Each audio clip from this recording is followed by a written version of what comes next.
Hey guys, this is a video in my differential equations with linear algebra series. In this video, I'm going to show you how to find the general solution when there are complex eigenvalues. In this video, we're not going to do any proofs, or rather go over step by step how to get the answer because I want to keep the video as simple as possible. First, I'm just going to go over a few things that are going to be essential for complex eigenvalues. Then I'm going to work through a problem. Finally, I'm going to summarize the steps at the end. So without further ado, let's get to it. If you have come across complex eigenvalues, more likely than not, you're already familiar with how to find eigenvalues and eigenvectors. Just to ensure that we're all on the same page, I'll just briefly mention a few things that are going to come into play here. So let's say in a 2 by 2 matrix of the form vector x prime of t equals a vector x of t, where the matrix is a, b, c, and d, just an arbitrary, or a, b, c, and d are just arbitrary numbers. The eigenvalues are lambda 1 and lambda 2, and the eigenvectors corresponding to lambda 1, the eigenvector corresponding to lambda 1 is v1, v2, and the eigenvector corresponding to lambda 2 is u1, u2. Then we can write our general solution like this. Vector x of t is equal to c1, where c1 is an arbitrary constant, times e to the lambda 1t times the vector corresponding to lambda 1, plus c2 e to the lambda 2t times the vector corresponding to, times the eigenvector corresponding to lambda 2. Another important thing to keep in mind is Eulers Formula. So if we have e to the I alpha, where alpha is the coefficient of I, and I is just square root of -1, then we can rewrite this as cosine of alpha plus I sine of alpha. So just keep this in mind because this is going to come into play in this video later on. So now let's actually work through a problem. Consider this case. We have vector x prime of t equals vector x of t, where a is the matrix -11, 5, -17, and 7. So the first step is to find the eigenvalues. And recall that when we're trying to find the eigenvalue, we take the scalar lambda and multiply that by an identity matrix. So 1, 0, 0, 1. That just becomes lambda, 0, and 0, lambda.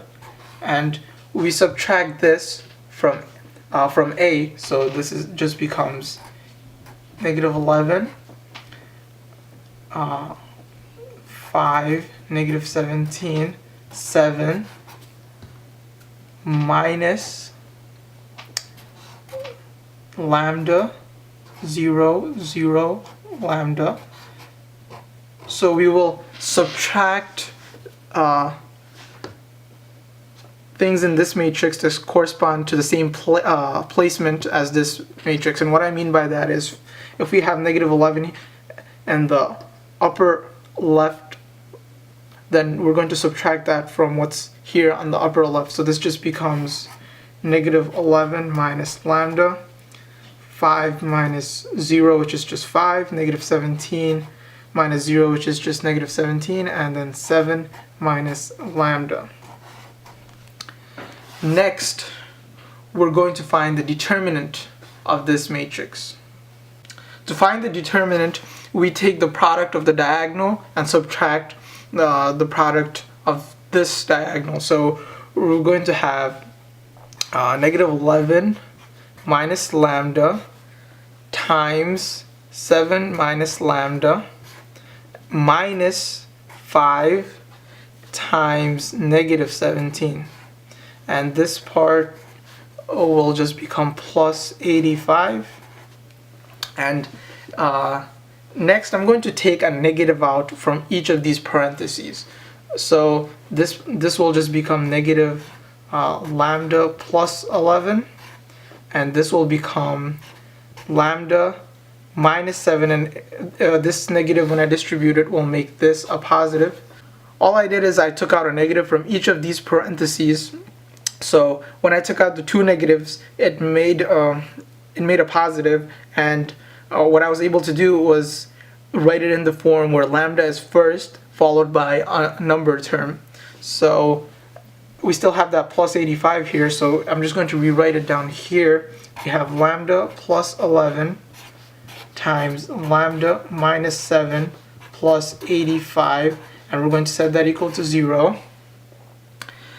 Now we can distribute this and find the eigenvalues, and you probably already guessed that the eigenvalues are going to be complex. So let's go ahead and do that real quick.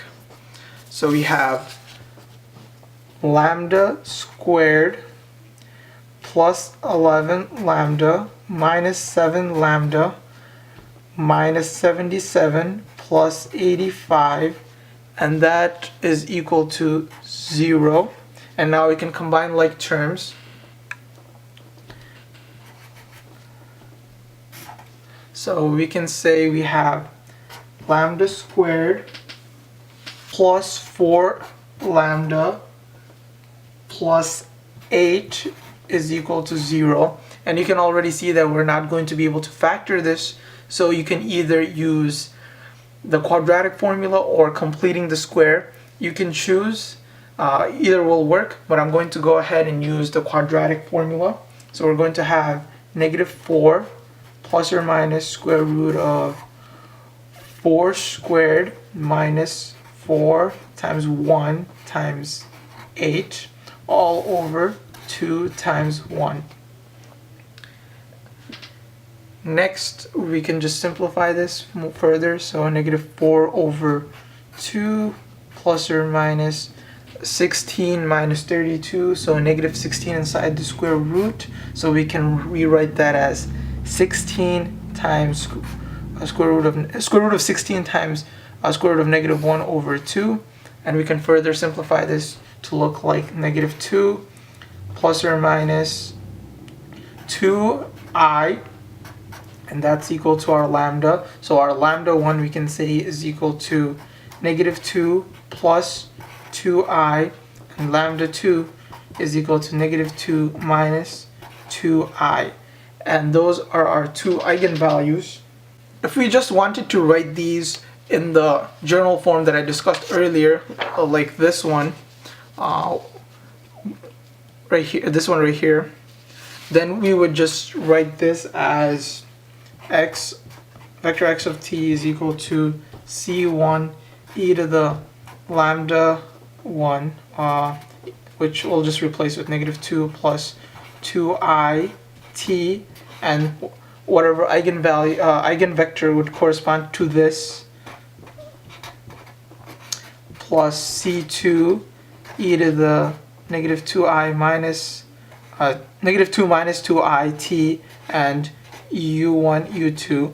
And if we left it like this, we'd have to find corresponding eigenvectors to both of these eigenvalues.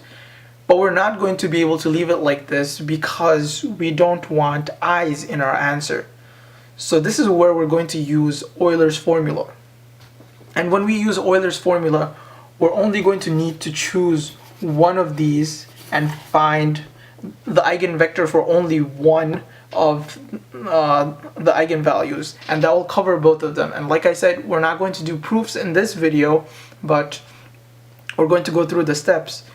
So we're just going to choose one of the eigenvalues and find the eigenvector for that. So I'm going to choose lambda 1 and find the eigenvector for that.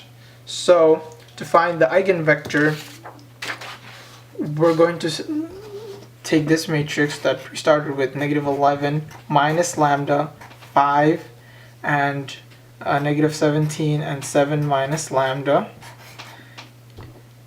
and we're going to times v1 v2 is equal to 0 0. This is just how we find eigenvectors, if you recall. So now wherever there's a lambda, we're going to replace this with the value we chose for lambda, so that's lambda equals negative 2 plus 2i. So we will have negative 11 minus negative 2 plus 2i, 5, and the bottom row will just give us a redundant eigenvector, so we're going to ignore that. So we don't really need this one.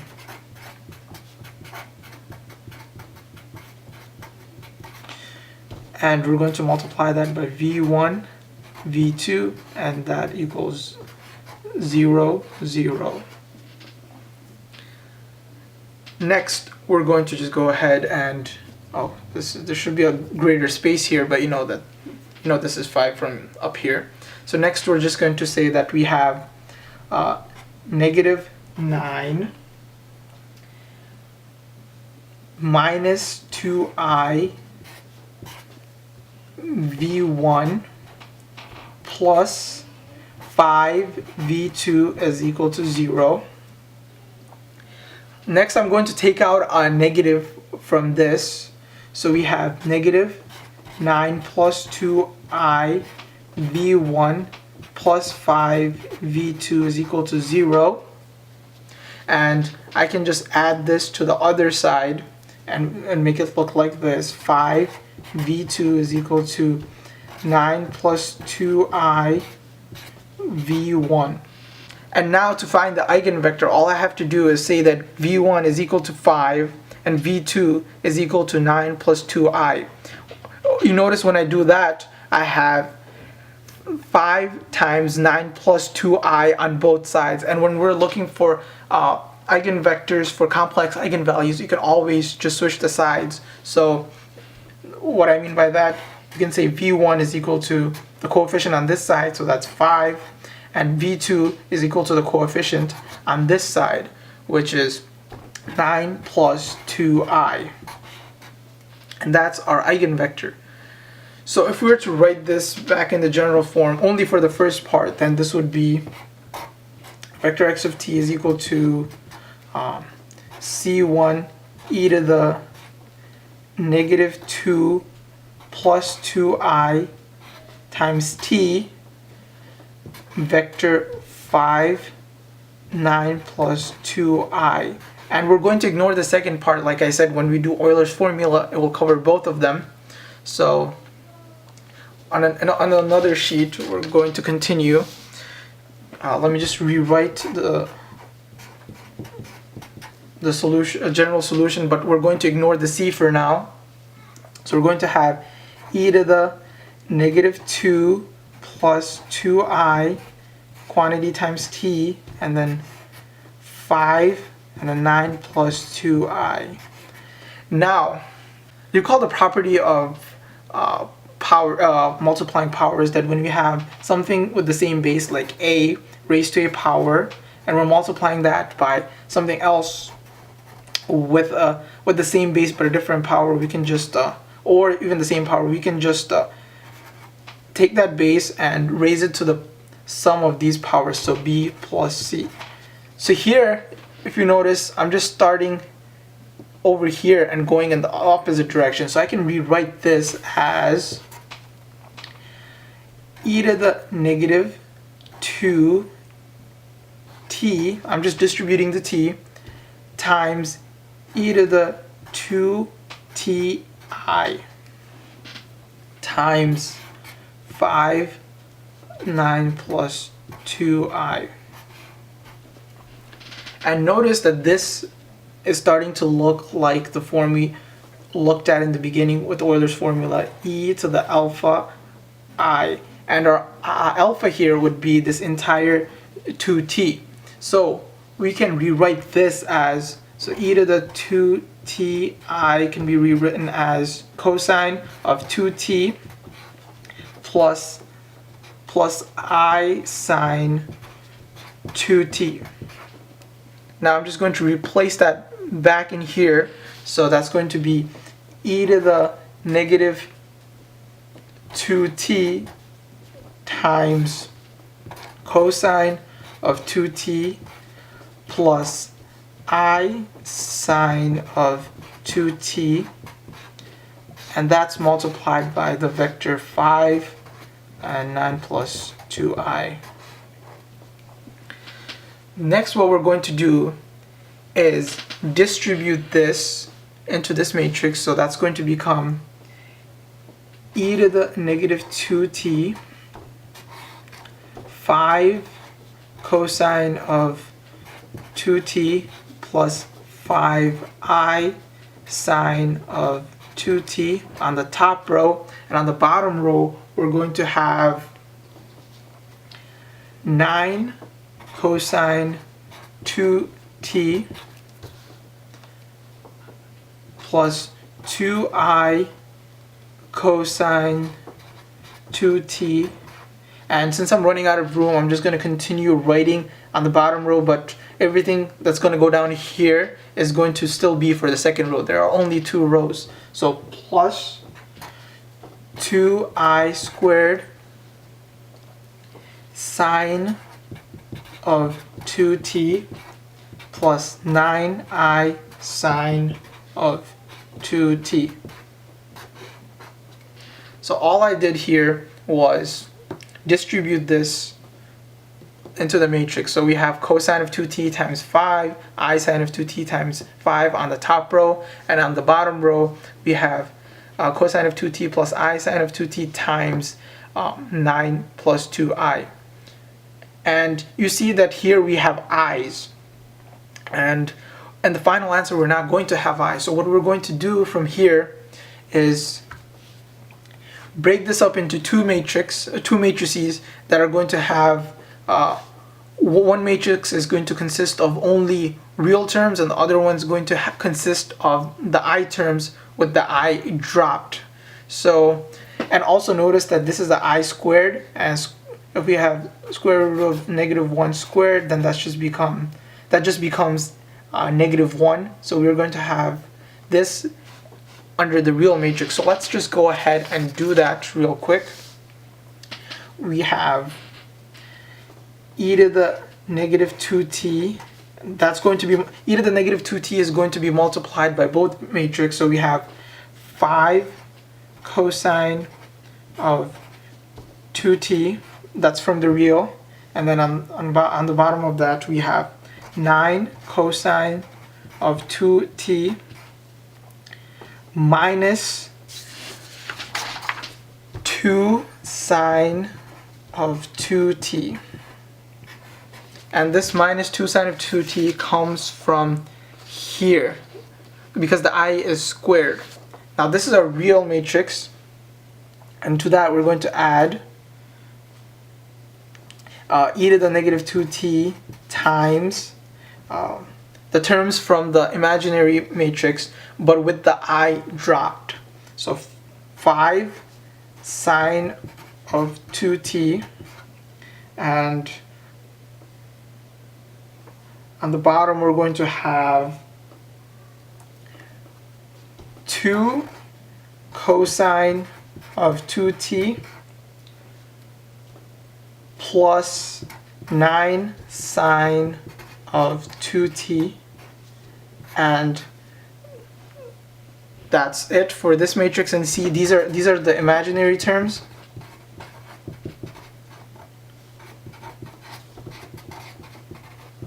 But they don't have i's.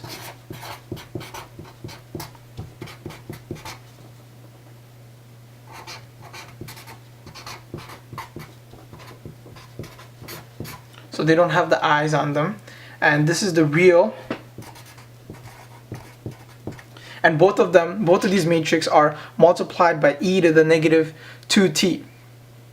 So all we need to do now is just multiply these by arbitrary constants, C1 and C2, and that's our general solution. And we are done with finding the general solution for when we have a complex eigenvalue. So I know that I might have gone through some of these things a bit fast, so now I'm going to recap the steps. So let's just briefly go over the steps. Step 1, as always, find the eigenvalues. Step 2, find the eigenvector for only one eigenvalue. write the general solution form for that one eigenvalue and eigenvector and ignore the arbitrary constant. So for example, you would write e to the negative 2 plus 2i t times the corresponding eigenvector.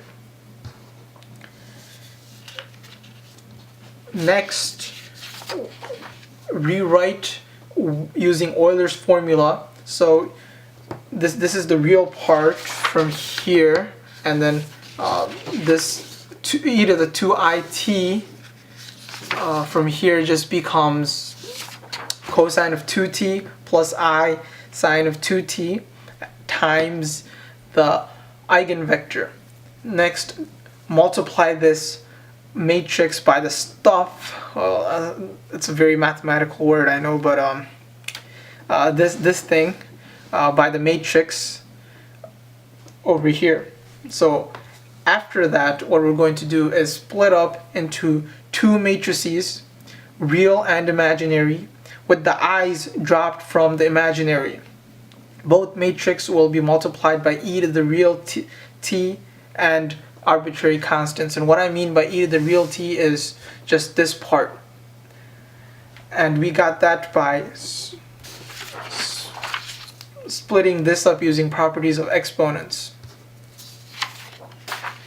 Finally, our answer will look like this. There are no i's in the final answer, and we have two matrices that come from the real and the imaginary, and they're multiplied by, both are multiplied by e to the negative 2t, which was the real part in our case, and then we have c1 and c2, which are just arbitrary constants. I hope this video helps. If you have any questions, feel free to leave them in the comment section below. Hopefully I can help clear some of them up. I'll cover more topics in the differential equations with linear algebra series soon. If you haven't already, please subscribe. Check out other videos on my channel, especially the graphing calculator tutorial series and the scientific calculator tutorial series. Follow my channel on Facebook, and until next time, take care, guys.